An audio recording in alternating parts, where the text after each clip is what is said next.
Hello दोस्तों, स्वागत है आपका एग्जाम वर्ल्ड में। और मैं हूं श्रीकांत। आज हम लोग पढ़ेंगे क्रॉनिकल के करंट अफेयर्स जो कि नवंबर 2022 का संस्करण है। इससे पहले हम लोगों ने प्रतियोगिता दर्पण को कवर किया था नवंबर 2022 का। लिंक आपको डिस्क्रिप्शन में दिया गया है, अगर आपने नहीं देखा है तो वहां से देख सकते हैं। ठीक है, दोनों टॉपिक को जरूर, दोनों वीडियो को जरूर देखिएगा, पीडी और क्रॉनिकल। आपको पूरे मंथ के करंट अफेयर्स के लिए कंप्लीट है। इसके बाद आपको मल्टीपल क्वेश्चंस का आपको वीडियो आएगा, एमसीक्यूज का, जिसमें आपको 120 क्वेश्चंस के लगभग में होंगे। ठीक है, तो ये जरूर देखिएगा, आपको पूरे मंथ का करंट अफेयर्स कवर हो जाएगा। तो चलिए शुरू करते हैं क्रॉनिकल के नवंबर 2022 के संस्करण को। शुरू करते हैं राष्ट्रीय घटनाक्रम से, जहां पहला है 3 शहर UNESCO global network of learning cities में शामिल। तो देखिए 5 सितंबर को यूनेस्को ने भारत के 3 शहर को UNESCO global network of learning series में शामिल किया। इसका जो मेन उद्देश्य है कि जो अन्य शहरों के बीच जो सांस्कृतिक और शैक्षणिक विचारों के आदान प्रदान को बढ़ाना तथा विकास के सभी चरणों में सीखने वाले शहरों को अन्य शहरों के साथ विचार और कलाओं के साझा करके उनका भी विकास सुनिश्चित करना। अब देखते हैं वो 3 शहर। तो पहला है आपको त्रिशूर। त्रिशूर आपको केरल में है और इसको सांस्कृतिक राजधानी के रूप में माना जाता है। केरल की सांस्कृतिक राजधानी के रूप में त्रिशूर को माना जाता है। इसे यूनेस्को के global network of learning series में शामिल किया गया है। ठीक है, सीरीज होगी, सिटीज होगा। ठीक है, सिटीज में शामिल किया गया है। फिर आपको है नीलाम्बूर। नीलाम्बूर आपको केरल में है। केरल का एक इको टूरिज्म डेस्टिनेशन है। ठीक है, फिर तीसरा है आपको वारंगल। वारंगल आपको तेलंगाना में है। तेलंगाना का एक समृद्ध सांस्कृतिक विरासत है। इन तीनों सिटीज को शामिल किया गया है UNESCO global network of learning cities में। ठीक है, भारत सहित विश्व के 44 देशों के 77 शहरों को वर्ष 2022 में इस सूची में शामिल किया गया। ठीक है, और इस 77 शहर में 3 आपको भारत के हैं। ठीक है, 3 भारत के हैं। चलिए नेक्स्ट देखें।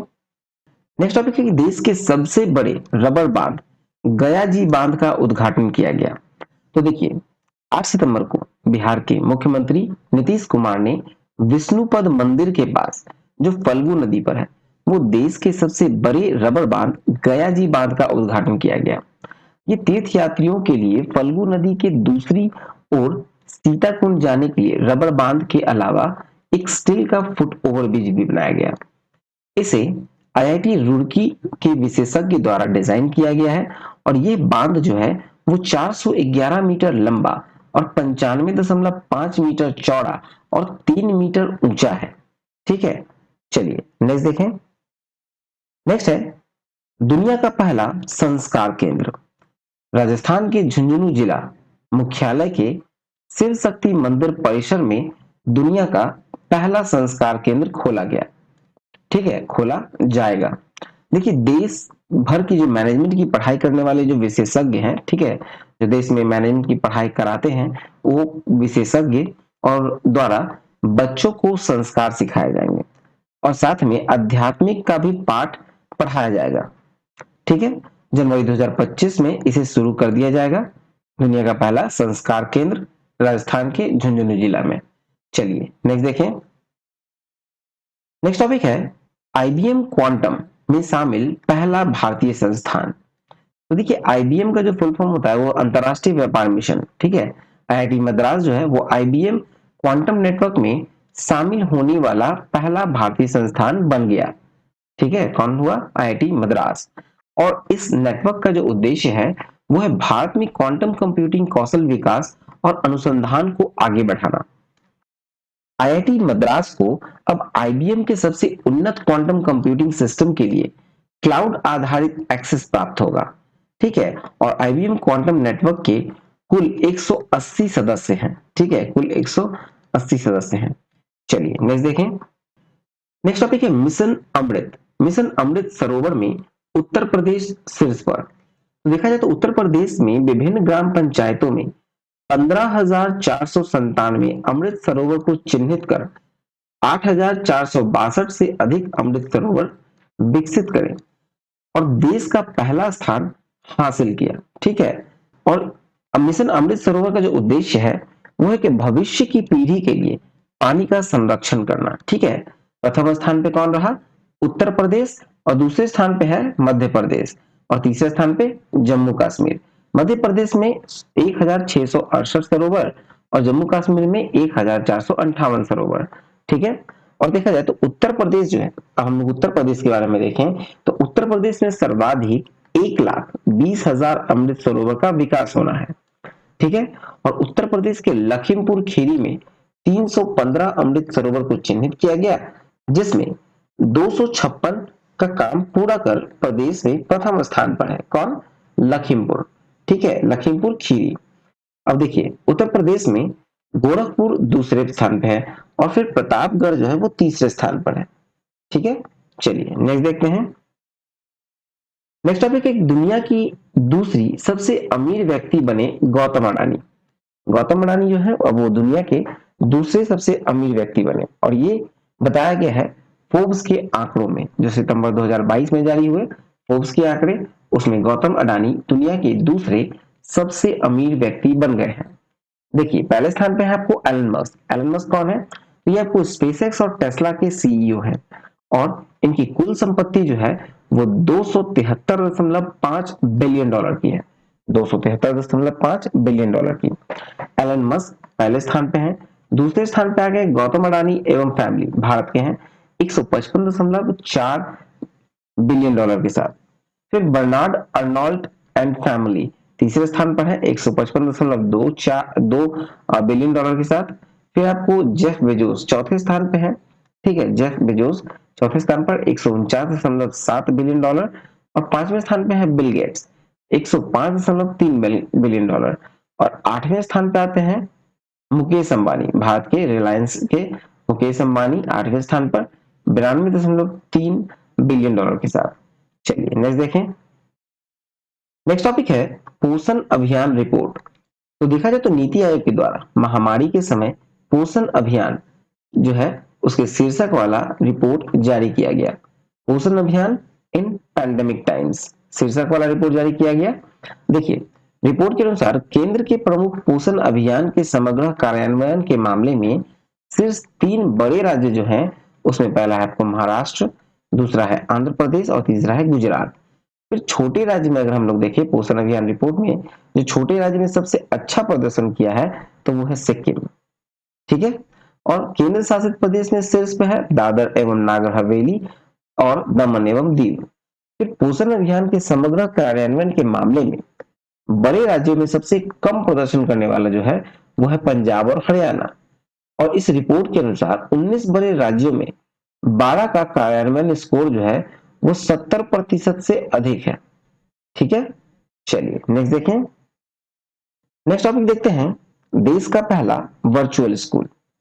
देखा जाए तो देश का जो पहला वर्चुअल स्कूल है वो 31 अगस्त 2022 को दिल्ली के मुख्यमंत्री अरविंद केजरीवाल के द्वारा देश का पहला वर्चुअल स्कूल का शुभारंभ किया गया। ठीक है, वर्चुअल स्कूल दिल्ली में शुभारंभ किया गया केंद्रीय मुख्यमंत्री अरविंद केजरीवाल के द्वारा।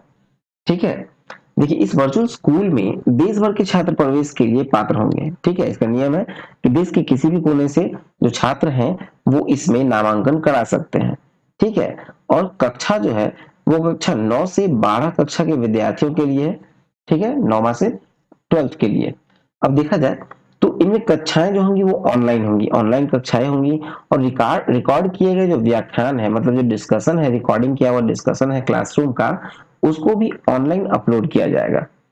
ठीक है, और देखिए बच्चों का जो कौशल आधारित प्रशिक्षण के साथ साथ इसमें नीट, सीयूईटी, जी जैसी प्रवेश परीक्षाओं के लिए भी तैयार किया जाएगा। ठीक है, चलिए नेक्स्ट देखते हैं। नेक्स्ट टॉपिक है ई गवर्नेंस पोर्टल समर्थ। ई गवर्नेंस पोर्टल है समर्थ, 30 अगस्त 2022 को उत्तराखंड शिक्षा विभाग के द्वारा ई गवर्नेंस पोर्टल समर्थ को लॉन्च किया गया। ठीक है, समर्थ लॉन्च किया गया, और समर्थ पोर्टल जो है वो प्रवेश परीक्षा, वेतन संरक्षण, 5 राज्य विश्वविद्यालयों और 140 पब्लिक स्कूलों से संबंधित, ठीक है, नियुक्तियों के बारे में जानकारी सहित सभी प्रशासनिक और शैक्षणिक अपडेट प्रदान करेगा। और ये पोर्टल जो है वो 40 सैनिक अध्ययन मॉड्यूल तक पहुंच भी प्रदान करेगा। चलिए नेक्स्ट देखें। अब मूव करते हैं अंतरराष्ट्रीय घटनाक्रम की ओर, जिसमें पहला है भारत जापान 2+2 मंत्री स्तरीय वार्ता। तो 8 सितंबर 2022 को भारत और जापान के बीच ये दूसरा 2+2 मंत्री स्तरीय वार्ता टोक्यो में संपन्न हुआ। देखा जाए तो भारत की ओर से जो रक्षा मंत्री राजनाथ सिंह और विदेश मंत्री एस जयशंकर शामिल हुए। जापान का प्रतिनिधित्व किया रक्षा मंत्री यासुकाजु हमदा ने और विदेश मंत्री योशिमासा हायाशी ने। देखिए, जापानी रक्षा मंत्री के साथ जो बातचीत में भारतीय रक्षा मंत्री राजनाथ सिंह ने रक्षा उपकरण तकनीकी सहयोग के क्षेत्र में साझेदारी के दायरे का विस्तार करने की आवश्यकता पर बल दिया और वैश्विक सुरक्षा की स्थिति को अत्यधिक चुनौतीपूर्ण मानते हुए उसके लिए आपसी सहयोग में उत्तरोत्तर वृद्धि की आवश्यकता को दोनों पक्षों ने स्वीकार किया है। ठीक है। और हिंद प्रशांत क्षेत्र में चीन की आक्रामकता के बीच दोनों देशों ने ऐसी नियम आधारित वैश्विक व्यवस्था के लिए प्रतिबद्धता दोहराई जो सभी देशों की संप्रभुता और क्षेत्रीय अखंडता संपन्न करती हो।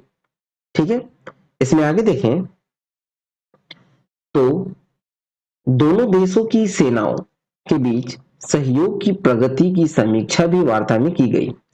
2+2 वार्ता के नतीजे पर संतोष व्यक्त करते हुए आगामी वार्ता भारत में कराने की सहमति दोनों पक्षों ने दी। ठीक है। चलिए नेक्स्ट देखें। नेक्स्ट है भारत यूएई और फ्रांस। भारत यूएई और फ्रांस की पहली बैठक। ठीक है। भारत यूएई और फ्रांस की पहली बैठक देखें तो ये 20 सितंबर 2022 को हुई। भारत यूएई और फ्रांस ने संयुक्त राष्ट्र महासभा के 77वें सत्र से अलग अपनी पहली त्रिपक्षीय मंत्री स्तरीय बैठक की। ठीक है। देखिए, इस बैठक में रणनीतिक भागीदारी और सुरक्षा परिषद यानी यूएनएससी के सदस्यों के बीच विचारों के सक्रिय आदान प्रदान और उस पर ध्यान देने के साथ साथ कूटनीति के लिए एक नए समकालीन तरीके पर चर्चा की गई है। ठीक है। और भारत और फ्रांस समुद्री देश में समुद्री प्रौद्योगिकी और वैज्ञानिक अनुसंधान, मत्स्य पालन, बंदरगाह और शिपिंग में दोनों देशों के वैज्ञानिक ज्ञान और महासागर संरक्षण में साझा योगदान करने के पर विचार किया है। ठीक है। चलिए नेक्स्ट देखें। नेक्स्ट है भारत यूएई समझौता। तो देखिए, 7 सितंबर को प्रधानमंत्री मोदी की अध्यक्षता में केंद्रीय मंत्रिमंडल ने शिक्षा के क्षेत्र में सहयोग पर भारत सरकार शिक्षा मंत्रालय और संयुक्त अरब अमीरात सरकार के शिक्षा मंत्रालय के बीच एक समझौता ज्ञापन पर हस्ताक्षर हुआ।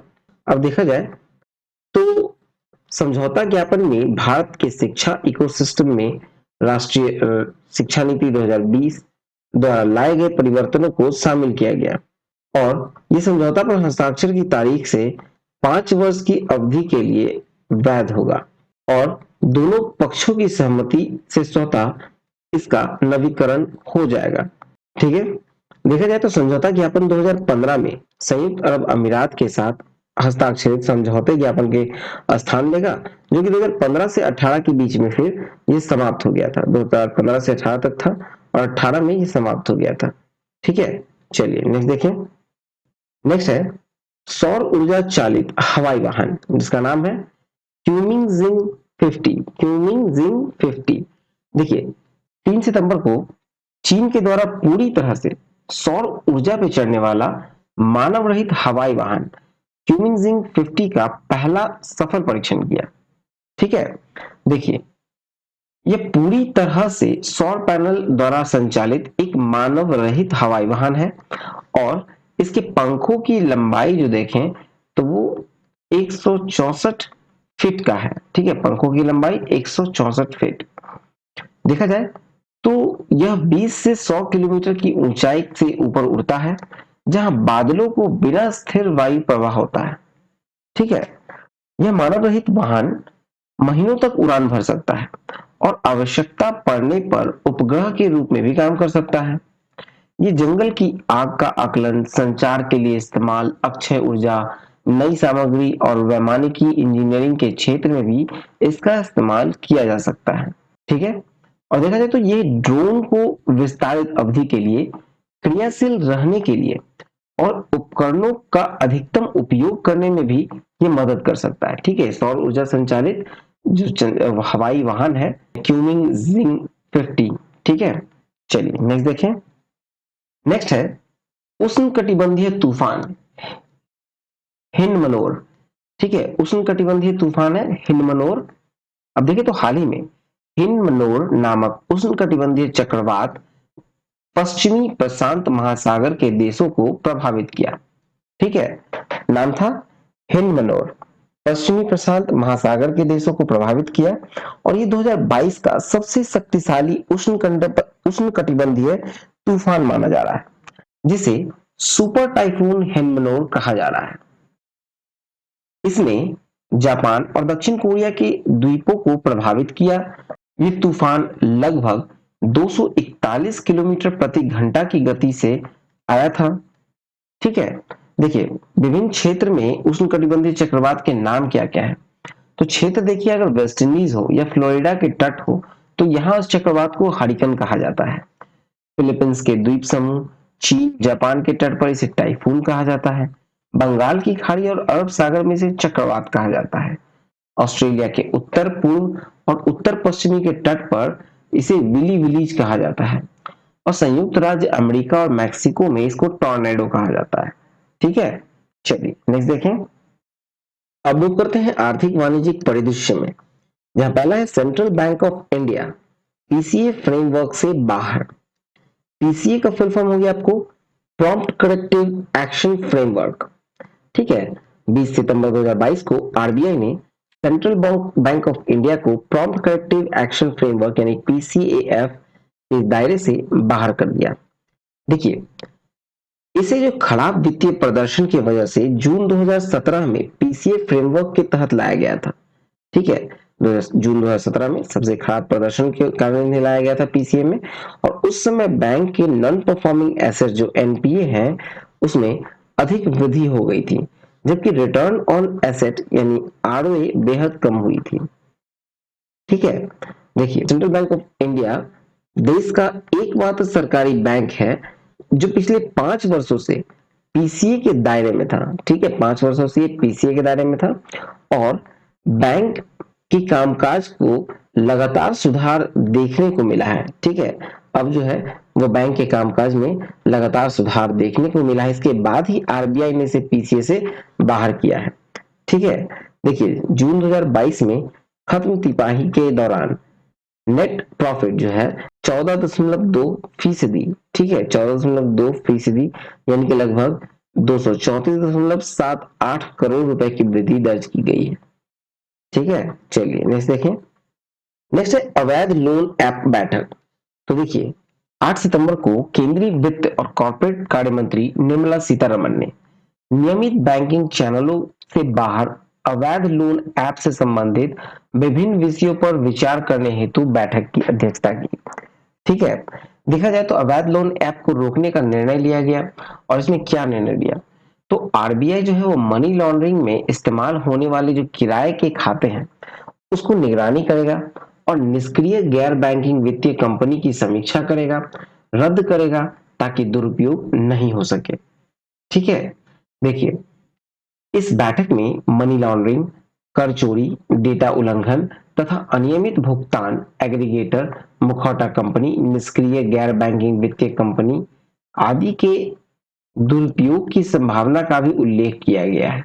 ठीक है, देखिए आरबीआई सभी वैध ऐप का श्वेत सूची तैयार करेगा। ठीक है, एक व्हाइट लिस्ट जारी करेगा सभी वैध ऐप का, और इलेक्ट्रॉनिक्स एवं सूचना प्रौद्योगिकी मंत्रालय ये सुनिश्चित करेगा कि ऐप स्टोर पर केवल ऐसे श्वेत सूची वाले ऐप ही होस्ट किए जाए। आरबीआई ये सुनिश्चित करेगा कि एक समय सीमा के अंदर भुगतान एग्रीगेटरों का पंजीकरण हो और उसके बाद किसी भी गैर पंजीकृत भुगतान एग्रीगेटर के कार्य करने की अनुमति न हो। ठीक है, कॉर्पोरेट कार्य मंत्रालय मुखौटा कंपनियों को चिन्हित करेगा और दुरुपयोग रोकने के लिए उनका पंजीकरण समाप्त करेगा, दुरुपयोग को रोकने के लिए उनका रजिस्ट्रेशन समाप्त करेगा। ठीक है, चलिए नेक्स्ट देखें। नेक्स्ट है आरईसी बनी महारत्न कंपनी। ठीक है, आरईसी बनी महारत्न कंपनी, जो कि ग्रामीण विद्युतीकरण निगम है। देखिए, सितंबर 2022 में ग्रामीण विद्युतीकरण निगम यानी आईसी को महारत्न केंद्रीय सार्वजनिक क्षेत्र के उद्यम सीपीएसई का दर्जा दिया गया और अब 12 कंपनियां हैं महारत्न का दर्जा प्राप्त करने वाली। ठीक है, महारत्न का दर्जा प्राप्त करने वाली 12 कंपनियां हैं। फिर है कि महारत्न का दर्जा उस कंपनी को दिया जाता है जिसने लगातार बीते 3 वर्षों में 5,000 करोड़ रुपए से अधिक का शुद्ध लाभ कमाया हो या बीते 3 वर्षों के लिए उसका औसत वार्षिक कारोबार 25,000 करोड़ रुपए था। ठीक है, केंद्रीय सार्वजनिक क्षेत्र के उद्यमों यानी सीपीएसई का आशय ऐसी कंपनियों से होता है जिसमें केंद्र सरकार या अन्य सीपीएसई की प्रत्यक्ष हिस्सेदारी 51% या उससे ज्यादा होती है। ठीक है, 51% या उससे ज्यादा होती है। चलिए नेक्स्ट देखें। नेक्स्ट टॉपिक है फार्मा सही दाम 2.0 ऐप है। देखा जाए तो 29 अगस्त को स्वास्थ्य मंत्री मनसुख मंडाविया ने नेशनल फार्मास्यूटिकल प्राइसिंग अथॉरिटी के रजत जयंती समारोह में integrated pharmaceutical database management system 2.0 और फार्मा सही दाम 2.0 ऐप लॉन्च किया है। ठीक है, देखिए, यह दवा मूल्य नियंत्रण आदेश 2013 के तहत अनिवार्य विभिन्न प्रपत्र को जमा करने के लिए एकल खिड़की प्रदान करेगा। फार्मा सही दाम 2.0 ऐप में उपभोक्ता शिकायत हैंडलिंग मॉड्यूल के माध्यम से उपभोक्ताओं द्वारा शिकायतें शुरू करने की सुविधा। चलिए नेक्स्ट देखें। नेक्स्ट है बल्क ड्रग फार्मा पार्क। तो सितंबर 2022 में 3 राज्यों हिमाचल प्रदेश, आंध्र प्रदेश और गुजरात बल्क ड्रग पार्कों के लिए निर्माण हेतु सैद्धांतिक मंजूरी प्रदान की गई। 3 बल्क ड्रग पार्क निम्न है। पहला है गुजरात, भरूच जिला, जम्बूसर में। ठीक है, 2015.02 एकड़ में। फिर दूसरा है हिमाचल प्रदेश, ऊना जिला, हवेली में। ठीक है, 1402.44 एकड़ में। फिर तीसरा है आंध्र प्रदेश। ठीक है, पूर्वी गोदावरी जिला, कोडाड़ा में, जो कि 200.45 एकड़ में। ठीक है, चलिए नेक्स्ट देखें। नेक्स्ट है कि सितंबर 2022 में आरबीआई ने सख्त कदम उठाते हुए सोलापुर महाराष्ट्र स्थित किस ऋणदाता का लाइसेंस रद्द कर दिया? तो ये लक्ष्मी कोऑपरेटिव बैंक लिमिटेड का लाइसेंस रद्द किया गया। ठीक है, फिर नेक्स्ट है कि सितंबर 2022 में इलेक्ट्रिक वाहन चार्जिंग स्टेशन के लिए ईवोल्ट इंडिया ने किस कंपनी के साथ साझेदारी की? ये इंडियन ऑयल कॉर्पोरेशन के साथ की है। ठीक है, इंडियन ऑयल कॉर्पोरेशन के साथ। फिर नेक्स्ट है मूडीज ने अपनी रिपोर्ट जारी करते हुए भारत की जीडीपी ग्रोथ रेट 8.8% से घटाकर कितना कर दिया? तो ये 8.8% घटाकर 7.7% कर दिया। फिर नेक्स्ट है कि सरकार ने 4 से 5 वर्षों के लिए पीएम गति शक्ति ढांचे के तहत कितने कार्गो टर्मिनल स्थापित करने की घोषणा की है? तो कुल 300 टर्मिनल स्थापित करने की घोषणा की है। ठीक है, चलिए नेक्स्ट देखते हैं। अगला है नियुक्तियां यानी अपॉइंटमेंट। पहला है तस्कर और विदेशी मुद्रा जोड़ तोड़ अधिनियम के तहत अपीलीय न्यायाधिकरण यानी सफीमा का अध्यक्ष किसे नियुक्त किया गया? यह किया गया है एमएन भंडारी को। फिर नेक्स्ट है कि संयुक्त राष्ट्र मानवाधिकार उच्चायुक्त नियुक्त किया गया है। तो ये नियुक्त किया गया है वोल्कर तुर्क को, जो कि ऑस्ट्रेलिया के हैं। फिर नेक्स्ट है भारत के नए चीफ ऑफ डिफेंस स्टाफ यानी सीडीएस नियुक्त किया गया है। ये नियुक्त किया गया है अनिल चौहान को। और राष्ट्रीय कानूनी सेवा प्राधिकरण के कार्यकारी अध्यक्ष के रूप में नामित किया गया है डी वाई चंद्रचूड़ को। फिर नेक्स्ट है कि ब्रिटेन की 56वीं प्रधानमंत्री निर्वाचित कौन हुए? तो वो हुआ है लिज ट्रस। नेक्स्ट है पीएम केयर्स फंड न्यास बोर्ड के सदस्य कौन बने? पीएम केयर फंड न्यास बोर्ड के सदस्य बने हैं रतन टाटा। फिर नेक्स्ट है ऑल इंडिया फुटबॉल फेडरेशन का अध्यक्ष चुना गया है, वो कल्याण चौबे को चुना गया है। ठीक है, ऑल इंडिया फुटबॉल फेडरेशन का अध्यक्ष कल्याण चौबे। फिर नेक्स्ट है कि देश की दूसरी बड़ी रिफाइनरी कंपनी नायरा एनर्जी का नया अध्यक्ष किसे बनाया गया? तो ये बनाया गया है प्रसाद के पनिक्कर को, प्रसाद के पनिक्कर। चलिए नेक्स्ट देखें। अब आते हैं हम लोग निधन की ओर। पहला है उपलती कृष्णम राजू। उपलती कृष्णम राजू जो है वो रिबल स्टार के रूप से मशहूर थे, जो कि पूर्व केंद्रीय मंत्री और अभिनेता उपलपति कृष्णम राजू 83 वर्ष की आयु में निधन हो गया। ठीक है, फिर नेक्स्ट है शंकराचार्य स्वामी स्वरूपानंद सरस्वती। शंकराचार्य स्वामी स्वरूपानंद सरस्वती ये शारदा पीठ द्वारिका के शंकराचार्य स्वामी स्वरूपानंद सरस्वती का मध्य प्रदेश के नीरसिंहपुर में 98 वर्ष की आयु में निधन हो गया। ठीक है, फिर नेक्स्ट है gene Luke Goddard. Gene Luke Goddard मशहूर फ्रांसीसी निर्देशक जीन ल्यूक गोडार्ड का 91 वर्ष की आयु में निधन हो गया। ठीक है, फिर नेक्स्ट है जस्टिस कमल नारायण सिंह। ये भारत के पूर्व मुख्य न्यायाधीश जस्टिस कमल नारायण सिंह का प्रयागराज में 96 वर्ष की आयु में निधन हो गया। वे सबसे कम यानी 17 दिनों तक और 25 नवंबर 1991 से 12 दिसंबर 1991 तक भारत के 22वें मुख्य न्यायाधीश थे। ठीक है, जिनका हाल ही में निधन हो गया, 96 वर्ष के थे। चलिए नेक्स्ट देखें। नेक्स्ट है अभिजीत सेन। अभिजीत सेन जो थे वो प्रसिद्ध कृषि अर्थशास्त्री थे और योजना आयोग के पूर्व सदस्य अभिजीत सेन का 72 वर्ष की आयु में निधन हो गया। ठीक है, फिर नेक्स्ट है बिरजू शाह। बिरजू शाह जो थे वो 1994 में राष्ट्रमंडल और एशियाई खेलों में कांस्य पदक विजेता थे। भारतीय मुक्केबाज बिरजू शाह का 48 वर्ष की आयु में निधन हो गया। फिर नेक्स्ट है नरेश कुमार। नरेश कुमार जो थे वो पूर्व भारतीय टेनिस खिलाड़ी और डेविस कप कप्तान नरेश कुमार का कोलकाता में 93 वर्ष की आयु में निधन हो गया। ठीक है, फिर नेक्स्ट है आचार्य धर्मेंद्र। विश्व हिंदू परिषद के केंद्रीय मार्गदर्शक मंडल में शामिल रहे श्री प्रचंड खंड पीठाधीश्वर आचार्य स्वामी धर्मेंद्र महाराज का 80 वर्ष की आयु में निधन हो गया। ठीक है, चलिए नेक्स्ट देखें। अब आते हैं बुक्स एंड ऑथर में, जहां पहला है रजनी के मंत्र life lessons from India's most loved superstar. इसके लेखक हैं पीसी बालासुब्रमण्यम। फिर नेक्स्ट है will power the inside story of incredible turn around in Indian women hockey. इसके लेखक हैं सोजर्ड मारिन। फिर नेक्स्ट है forging metal. Forging metal Nipendra Rao and the Pennar story. इसके लेखक हैं पवन सी लाल। फिर नेक्स्ट है अटल जो अटल है। इसके लेखक हैं डॉक्टर इंद्र सिंह ठाकुर। ठीक है, अटल जो अटल है, लेखक हैं डॉक्टर इंद्र सिंह ठाकुर। फिर नेक्स्ट है Indian banking in retrospect 75 years of independence. इसके लेखक हैं आशुतोष राणाविकर। फिर नेक्स्ट है footprints on the sand of the time. इसके लेखक हैं रॉबर्ट एम वॉशबर्न।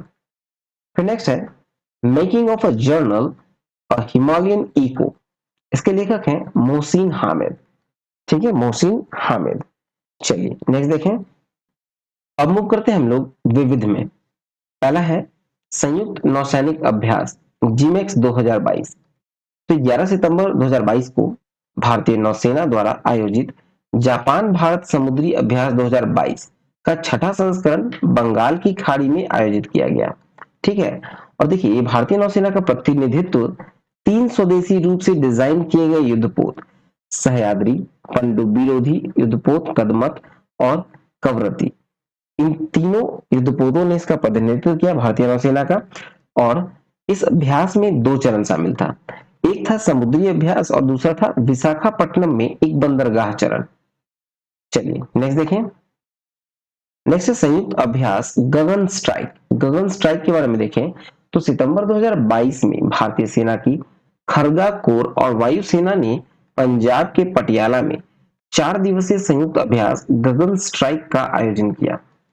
इस अभ्यास में अपाचे 64E और एडवांस्ड लाइट हेलीकॉप्टर WSI का शक्तिशाली हथियार वितरण प्लेटफॉर्म के रूप में माना गया। ठीक है, चलिए नेक्स्ट है सारेक्स। सारेक्स समुद्री खोज और बचाव अभ्यास।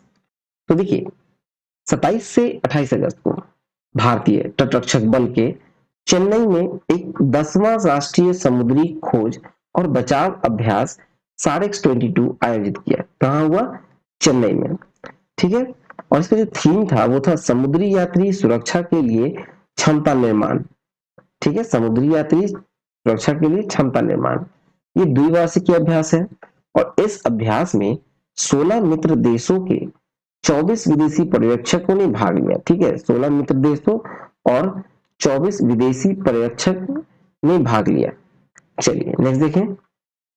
नेक्स्ट टॉपिक है साइबर सुरक्षा अभ्यास सिनर्जी। तो देखा जाए तो 31 अगस्त 2022 को इलेक्ट्रॉनिक्स और आईटी मंत्रालय के तहत भारतीय कंप्यूटर इमरजेंसी रिस्पांस टीम ने सिंगापुर के साइबर सुरक्षा एजेंसी के सहयोग से 13 देशों के लिए साइबर सुरक्षा अभ्यास सिनर्जी का सफलतापूर्वक संचालन किया। थीम था रैंसमवेयर हमलों का मुकाबला करने के लिए सुदृढ़ नेटवर्क बनाना। साइबर सुरक्षा अभ्यास synergy international counter ransomware initiative resilience working group का हिस्सा है, जिसका नेतृत्व भारतीय राष्ट्रीय सुरक्षा परिषद सचिवालय के अंतर्गत कर रहा है। ठीक है, चलिए नेक्स्ट देखें। नेक्स्ट है वोस्तोक अभ्यास। वोस्तोक अभ्यास जो है ये 1 से 7 सितंबर के बीच हुआ। रूस के पूर्वी सैन्य जिले के प्रशिक्षण मैदान के एक बहुपक्षीय रणनीतिक और कमान वोस्तोक अभ्यास 2022 का आयोजन किया गया। ठीक है, देखिए इस अभ्यास में आपको भारत, चीन, लाओस, मंगोलिया, निकारागुआ, सीरिया और पूर्व सोवियत देशों के 50,000 से अधिक सैनिकों ने इसमें भाग लिया था। ठीक है, और भारतीय सेना की टुकड़ी में 7 से 8 गोरखा राइफल्स के सैनिक शामिल थे। चलिए नेक्स्ट है ऑपरेशन मेघ चक्र। ऑपरेशन मेघ चक्र के बारे में देखें तो ये 24 सितंबर 2022 को बच्चों के अश्लील फोटो और वीडियो की ऑनलाइन बिक्री और वितरण, ठीक है, जो चाइल्ड पोर्नोग्राफी है उसके खिलाफ केंद्रीय जांच ब्यूरो यानी सीबीआई ने चाइल्ड पोर्नोग्राफी से जुड़े 2 मामलों में ऑपरेशन मेघ चक्र के तहत 19 राज्यों और एक केंद्र शासित प्रदेश में 56 ठिकानों पर छापेमारी की। सीबीआई के अनुसार छापेमारी इंटरपोल सिंगापुर से मिली सूचना और पिछले साल के ऑपरेशन कार्बन के दौरान जो प्राप्त खुफिया जानकारी थी उसी के आधारित पर हुआ था। ठीक है, चलिए नेक्स्ट देखते हैं। अब आते हैं हम लोग पुरस्कार सम्मान में। पहला है 67वें फिल्म फेयर अवार्ड्स। ये 67वां फिल्म फेयर अवार्ड जो है वो मुंबई में आयोजित हुआ जियो वर्ल्ड कन्वेंशन सेंटर में। विजेताओं की सूची दी गई है। ठीक है, इसे पीडीएफ में दे दिया जाएगा, वैसे देख लिया जाए तो सर्वश्रेष्ठ फिल्म जो है वो शेरशाह को दिया गया। सर्वश्रेष्ठ फिल्म क्रिटिक्स में सरदार उधम को दिया गया जो कि सुजीत सरकार की मूवी है, और सर्वश्रेष्ठ निर्देशक रहे विष्णुवर्धन शेरशाह के लिए। सर्वश्रेष्ठ अभिनेता रहे रणवीर सिंह 83 के लिए। सर्वश्रेष्ठ अभिनेता क्रिटिक्स में रहे हैं विकी कौशल सरदार उधम के लिए। सर्वश्रेष्ठ अभिनेत्री है कृति सेनन मिमी के लिए, और सर्वश्रेष्ठ अभिनेत्री क्रिटिक्स है विद्या बालन शेरनी के लिए। फिर है सर्वश्रेष्ठ भूमिका में सर्वश्रेष्ठ अभिनेत्री, ठीक है, सहायक भूमिका में सर्वश्रेष्ठ अभिनेत्री चुनी गई है साई तमहांकर मिनी फिल्म के लिए। सहायक भूमिका में सर्वश्रेष्ठ अभिनेता है पंकज त्रिपाठी फिल्म मिमी के लिए। सर्वश्रेष्ठ पार्श्व गायक जो है वो है बी प्राक शेरशाह मूवी उनके गाने के लिए है। ठीक है, और सर्वश्रेष्ठ पार्श्व गायिका है आशीष कौर, ये भी शेरशाह के लिए दिया गया है। लाइफ टाइम अचीवमेंट पुरस्कार दिया गया है सुभाष घाई को।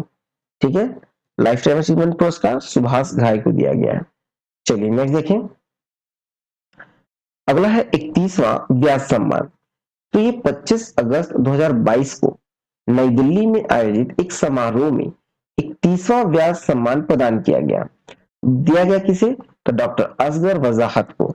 इनकी पुस्तक नाटक है महाबली के लिए। ठीक है, नाटक इनकी महाबली नाटक के लिए इन्हें दिया गया है।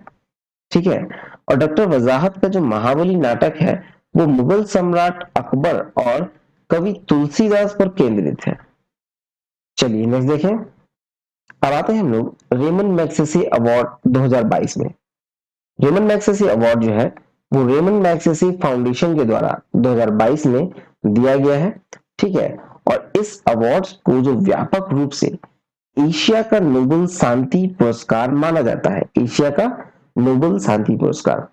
देखिए, केरल के पूर्व स्वास्थ्य मंत्री और सीपीएम के वरिष्ठ नेता के शैलजा ने रेमन मैग्सेसे पुरस्कार लेने से इनकार कर दिया था। ठीक है, अब देखा जाए तो वर्ष 2022 के लिए जो चयनित व्यक्ति हैं, पहला है आपको सोथियारा चिम, ये एक मनोचिकित्सक है, कंबोडिया के हैं सोथियारा चिम। फिर है आपको तदाशी हटोरी, तदाशी हटोरी है आपको नेत्र रोग विशेषज्ञ और इनका देश है जापान। और बर्नडेट मैड्रिड, बर्नडेट मैड्रिड जो है वो बच्चों का चिकित्सक है। ठीक है, क्षेत्र है इसका बच्चों का चिकित्सक का, और ये फिलीपींस के हैं। फिर है गैरी बेंचेगीव, बेंचेगीव जो है ये कार्यकर्ता और फिल्म निर्माता है, इंडोनेशिया के हैं। चलिए नेक्स्ट देखें। नेक्स्ट है लोकनायक फाउंडेशन के वार्षिक साहित्य पुरस्कार 2022। इसके विजेता हैं तनिकेला भरानी, तेलुगु के हैं। तनिकेला भरानी जो है वो तेलुगु अभिनेता हैं। ठीक है, और यह पुरस्कार जो है वो आंध्र ज्ञानपीठ के रूप में लोकप्रिय है।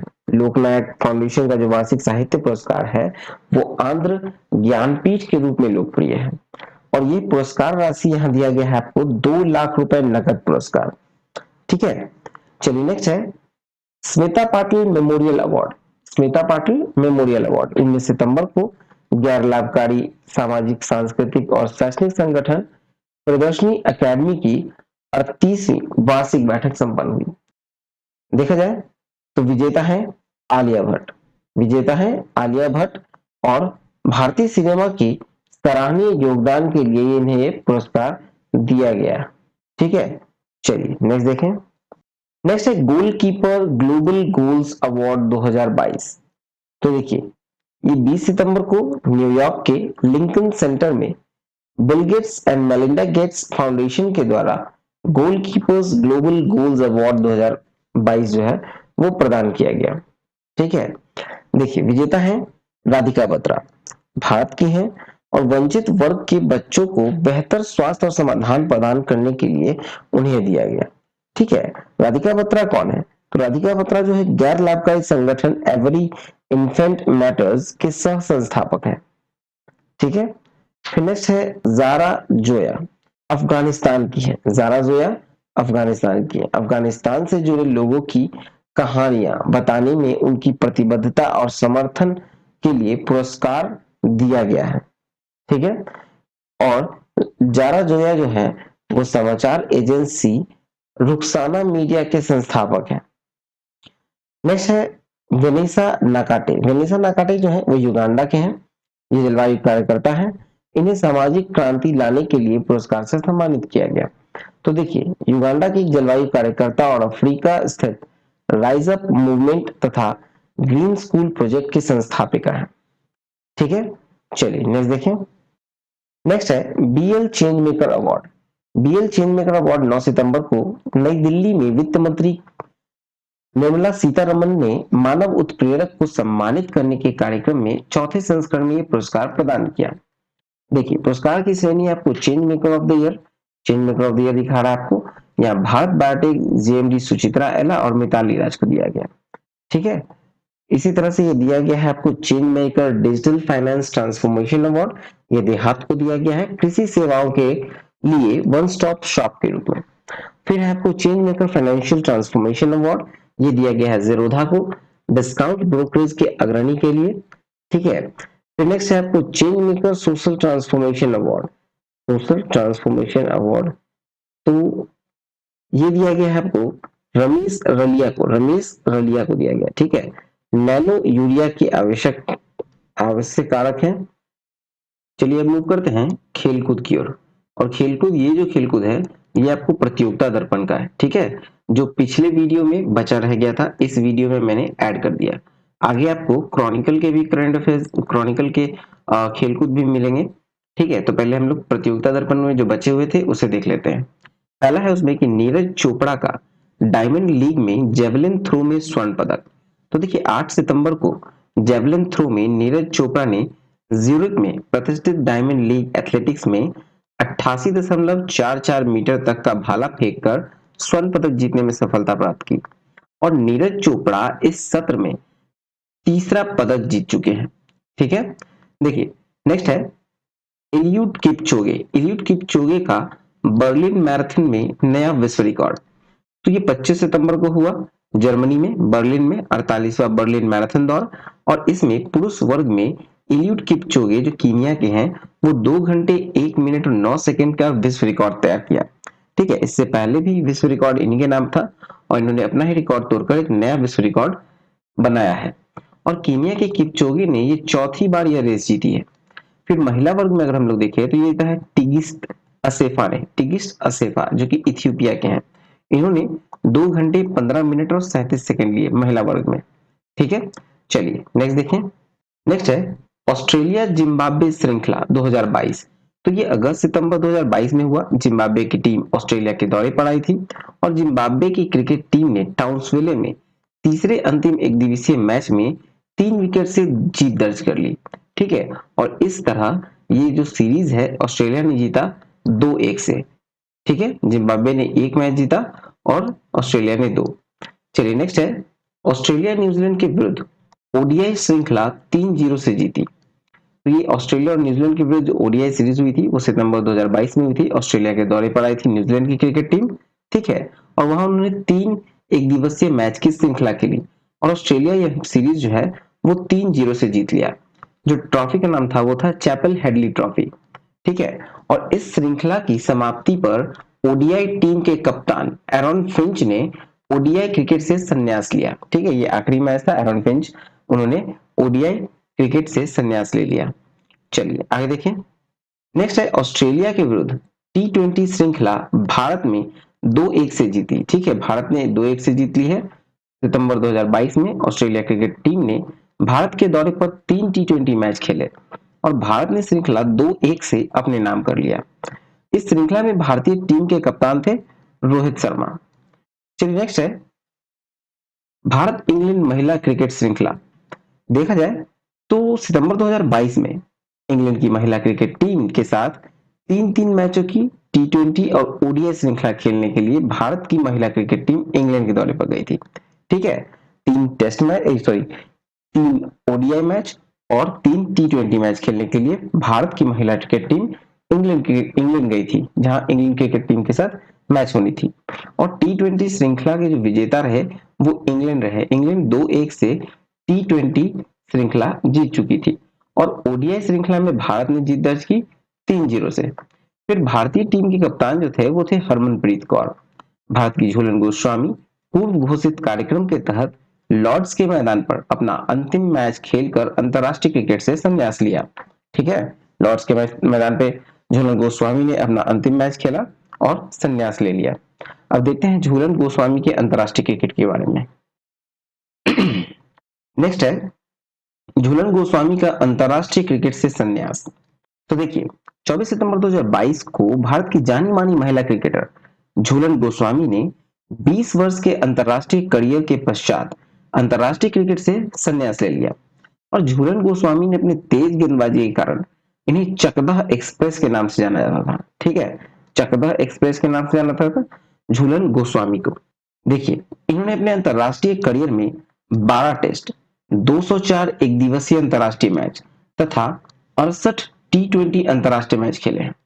2007 में आईसीसी के द्वारा women cricketer of the year इन्हें घोषित किया गया और 2010 में अर्जुन पुरस्कार तथा वर्ष 2012 में पद्मश्री से इन्हें सम्मानित किया गया।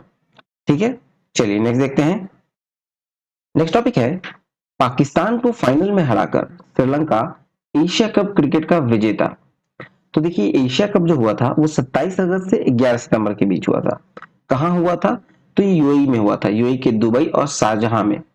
ठीक है, और ये 15वां एशिया क्रिकेट कप था और ये टी20 प्रारूप में ये दूसरी बार खेला गया। एशिया कप टी20 के रूप में दूसरी बार खेला गया। देखिए पहले तो ये ट्रॉफी जो है टूर्नामेंट ये श्रीलंका में प्रस्तावित था, लेकिन श्रीलंका की जो गृह युद्ध की स्थिति है उस वजह से इसको यूएई में कराया गया और यूएई में दुबई और शारजाह में कराया गया। देखिए इस टूर्नामेंट में कुल 6 टीमें थी। पाकिस्तान, अफगानिस्तान, बांग्लादेश, भारत, श्रीलंका व हांगकांग। अब देखिए विजेता टीम जो है वो है श्रीलंका। ये छठी बार विजेता रही है श्रीलंका और ये टी20 प्रारूप में पहली बार था जब श्रीलंका विजय रही। अब देखा जाए तो भारत का जो स्थान था वो तीसरा स्थान रहा। प्लेयर ऑफ द सीरीज चुने गए मनिंदु हसरंगा, श्रीलंका के हैं मनिंदु हसरंगा, वो प्लेयर ऑफ द सीरीज चुने गए। सर्वाधिक स्कोरर हैं मोहम्मद रिजवान, 281 रन उन्होंने बनाया और ये पाकिस्तान से हैं। सर्वाधिक विकेट लिया गया भुवनेश्वर कुमार के द्वारा, 11 विकेट लिया गया और ये भारत से हैं। चलिए नेक्स्ट देखें। नेक्स्ट है दिलीप ट्रॉफी 2022-23 पश्चिमी क्षेत्र रिकॉर्ड 19वीं बार, ठीक है, ये 19वीं बार विजेता रहा है पश्चिमी क्षेत्र। 8 से 25 सितंबर को प्रथम श्रेणी क्रिकेट की दिलीप ट्रॉफी है उसका 59वां संस्करण का आयोजन हुआ। इसमें 6 टीमें शामिल थी। विजेता रही पश्चिमी क्षेत्र, कप्तान थे अजिंक्य रहाणे और पश्चिमी क्षेत्र ने ये रिकॉर्ड 19वीं बार इस ट्रॉफी पर कब्जा किया। ठीक है, अब देखा जाए नेक्स्ट तो जापान ओपन 2022, तो ये 30 अगस्त से 4 सितंबर 2022 को विश्व बैडमिंटन महासंघ का सुपर 750 लेवल का Japan open badminton tournament Osaka Japan में संपन्न हुआ। पुरुष एकल विजेता थे केंटो निशिमोतो, जापान के हैं केंटो निशिमोतो। उप विजेता है चाओ तिएन चेन, ताइपे के हैं।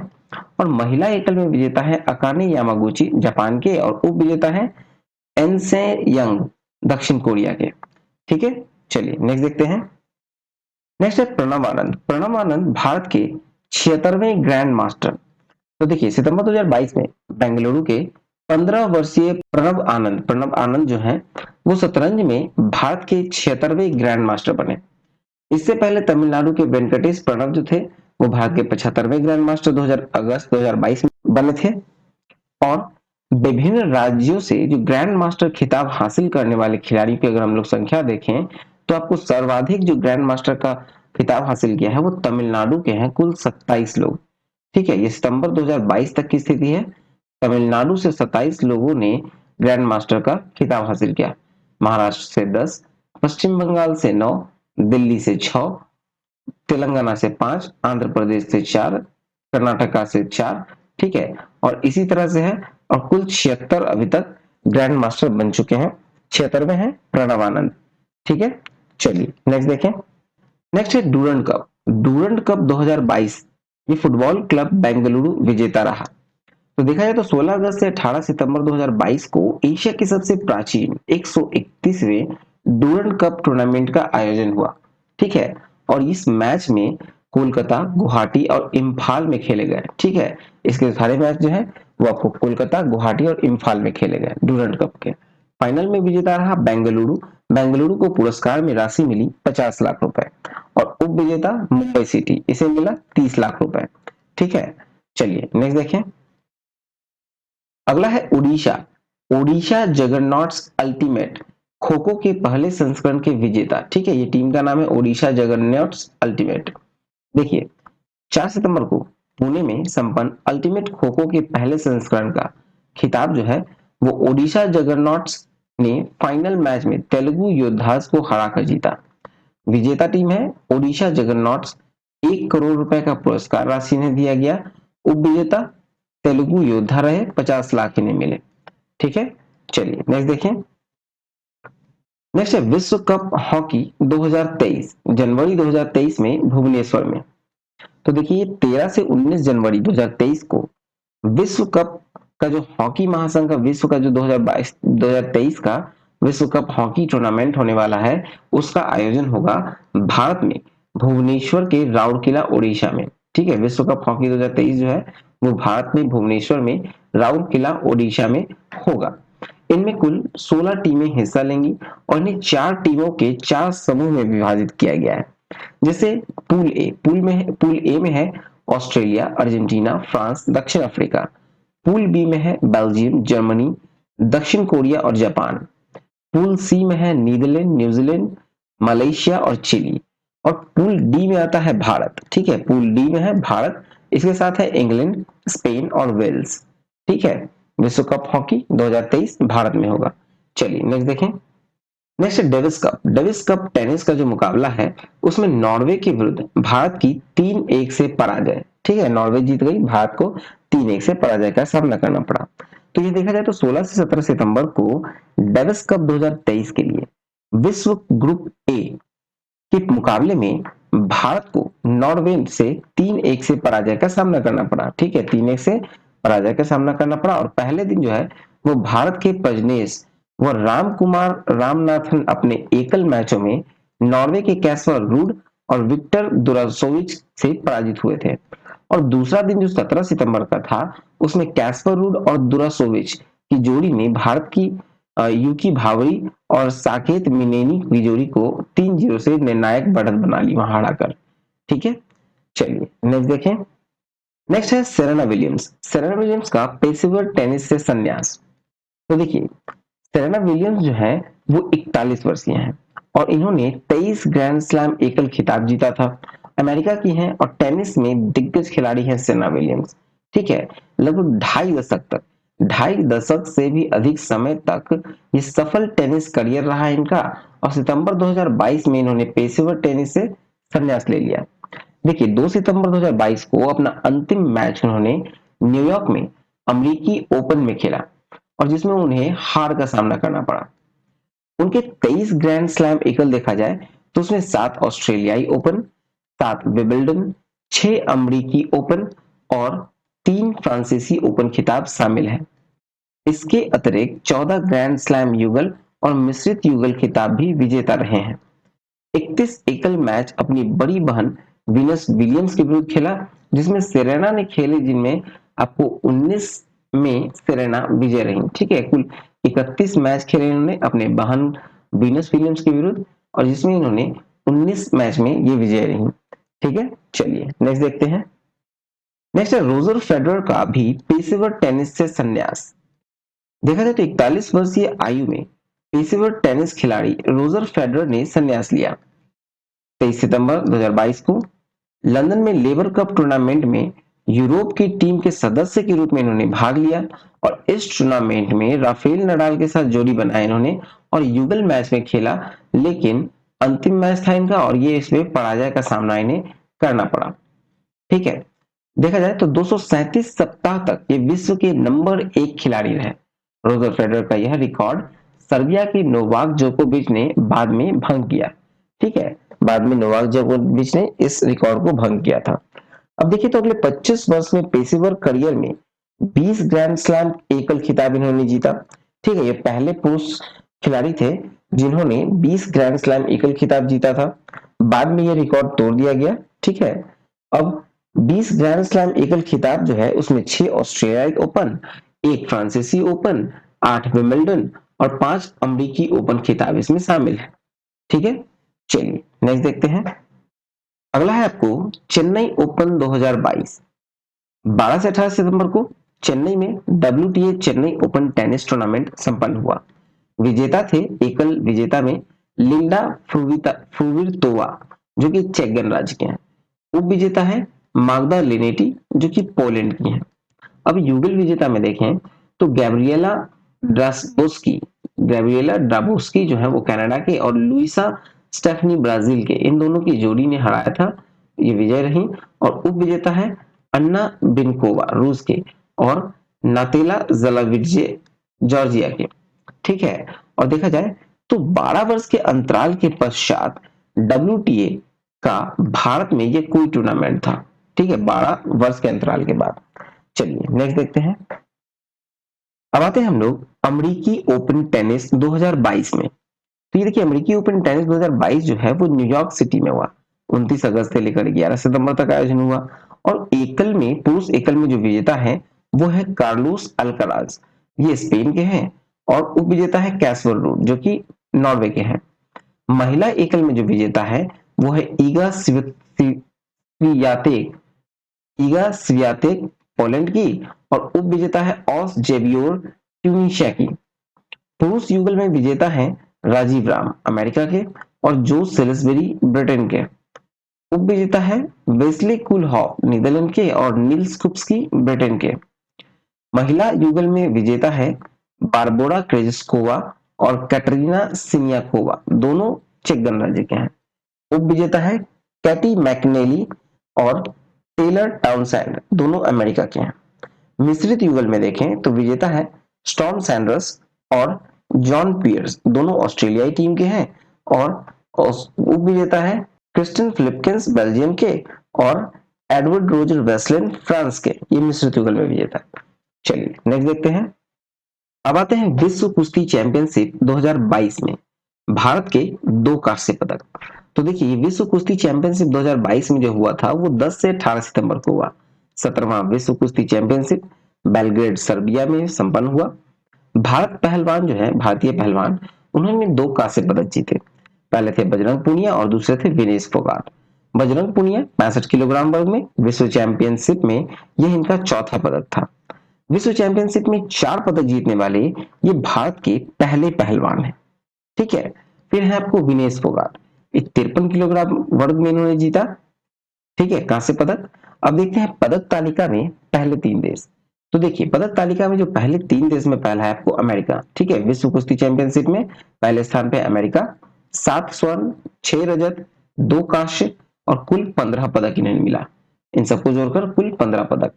फिर जापान दूसरे स्थान पे है कुल 13 पदक के साथ, जिसमें 7 स्वर्ण, 1 रजत और 5 कांस्य है। तीसरे स्थान पे टर्की है जिसे कुल 7 पदक मिले, 4 स्वर्ण, 1 भी रजत नहीं और 3 कांस्य। ठीक है, और भारत ने 2 पदक जीता था। ठीक है, भारत ने 2 पदक जीता और दोनों कांस्य। ठीक है, चलिए नेक्स्ट देखें। नेक्स्ट टॉपिक है डच एवं इटालियन ग्रैंड प्रिक्स 2022। तो ये 4 से 11 सितंबर 4 और 11 सितंबर 2022 को, ठीक है, 4 सितंबर को हुआ आपको डच और 11 सितंबर को हुआ इटालियन ग्रैंड प्री। ठीक है, डच ग्रैंड प्री में विजेता है मैक्स वर्स्टापेन, उप विजेता है जी रसेल, और इटालियन ग्रैंड प्री में विजेता है मैक्स वर्स्टापेन, उप विजेता है सी लेक्रेक मोंजा। चलिए नेक्स्ट देखें। नेक्स्ट टॉपिक है national bank open Canada open tennis 2022। ये 8 से 14 अगस्त को हुआ मॉन्ट्रियल में पुरुष वर्ग में और टोरंटो में महिला वर्ग में संपन्न हुआ। पुरुष एकल में विजेता है पाब्लो कारेनो बूस्टा स्पेन के, उप विजेता है ह्यूबर्ट हरकाग्स पोलैंड के। महिला एकल में विजेता है सिमोना हालेप रोमानिया के और बिट्रीज हद्दाद माइया जो कि ब्राजील के। ठीक है, चलिए नेक्स्ट देखते हैं। अब मूव करते हैं खेलकूद की ओर। ये खेलकूद जो है वो आपको क्रॉनिकल बुक का है। ठीक है, क्रॉनिकल का खेलकूद है। देखिए चर्चित खेल व्यक्तित्व, पहला है कल्याण चौबे। पूर्व फुटबॉलर कल्याण चौबे का अखिल भारतीय फुटबॉल महासंघ का अध्यक्ष चुना गया और शीर्ष पद के चुनाव में फुटबॉलर भाईचुंग भूटिया को इन्होंने हराया। ठीक है, फिर नेक्स्ट है सुरेश रैना। सुरेश रैना जो कि भारतीय क्रिकेट के एक स्टार क्रिकेटर थे। सुरेश रैना इन्होंने क्रिकेट के सभी प्रारूप से संन्यास की घोषणा कर दी। ठीक है, देखिए सुरेश रैना को मिस्टर आईपीएल के नाम से भी जाना जाता था। रैना जो है वो खेल के तीनों प्रारूप में शतक लगाने वाले पहले भारतीय भी हैं। इन्होंने 18 टेस्ट मैचों में 1 शतक 7 अर्धशतक के साथ 768 टेस्ट रन बनाए थे और 226 वनडे मैचों में 5 शतक 36 अर्धशतक के साथ 5615 रन बनाए थे इन्होंने और 78 टी20 अंतरराष्ट्रीय मैच में 1 शतक 5 अर्धशतक बनाए। गेंदबाज के रूप में इन्होंने 18 टेस्ट मैचों में 13 विकेट लिए, 226 एक दिवसीय मैचों में 36 विकेट लिए। ठीक है, नेक्स्ट है F1 Emilia Romagna grand prix 2022। 11 सितंबर को इटली में एमिलिया रोमाग्ना ग्रैंड प्रिक्स संपन्न हुआ। विजेता थे मैक्स वर्स्टापेन, बेल्जियम के हैं और टीम रेडबुल से हैं। उप विजेता है चार्ल्स लेक्लर, मोनाको के हैं, टीम फेरारी से हैं। ठीक है, नेक्स्ट है यूएस ओपन 2022। तो 11 सितंबर को न्यूयॉर्क के आर्थर एस स्टेडियम में यूएस ओपन 2022 का फाइनल का आयोजन हुआ और देखा जाए तो पुरुष एकल में विजेता रहे थे कार्लोस अल्कारोज जो कि स्पेन के हैं और उन्होंने कैस्पर रूड को हराया जो कि नॉर्वे के हैं। फिर महिला एकल में है ईगा स्वियातेक। ठीक है, ईगा स्वियातेक पोलैंड के और ओल्स जाबूर को इन्होंने हराया जो कि ट्यूनीशिया के हैं। फिर पुरुष युगल में जाएंगे तो विजेता है के सिनियाकोवा और बी क्रेजिस्कोवा, ठीक है, क्रेजिकोवस, ठीक है, बी क्रेजिकोवस। और उप विजेता है श्री मैकनली और टी टाउनसेंड, ठीक है।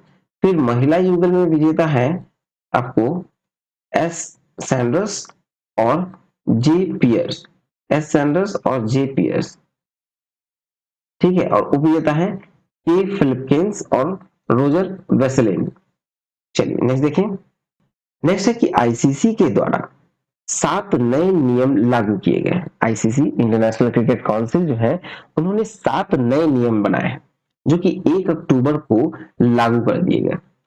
उन 7 नियमों को देखें तो गेंद में लार का प्रतिबंध कर दिया गया है, गेंद में जो लार का इस्तेमाल होता है उस पर प्रतिबंध कर दिया गया है, पहला यही था, ठीक है। नंबरिंग पे नहीं जाइएगा, उसको पीडीएफ में ठीक कर दिया जाएगा।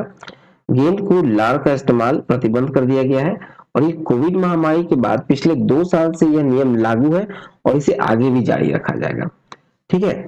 फिर है कैच आउट पर परिवर्तित नियम। देखें तो अगर कोई बल्लेबाज कैच आउट होता है तो आने वाला नया बल्लेबाज ही स्ट्राइक लेगा, ठीक है। पहले होता था क्या कि कैच के वक्त जो बॉल हवा में है तो उस समय तक अगर बैट्समैन रन ले रहा हो और नॉन स्ट्राइकर इन पे चला गया तो जो नया बैट्समैन आता था वो नॉन स्ट्राइकर इन पे आता था। लेकिन अब ऐसा नहीं होगा, अगर बल्लेबाज ने शॉट लगाया और वो कैच आउट हुए हैं तो जो नया बल्लेबाज आएगा वही स्ट्राइक पे आएगा, ठीक है। फिर नेक्स्ट है कि अब 2 मिनट में स्ट्राइक जाने को तैयार।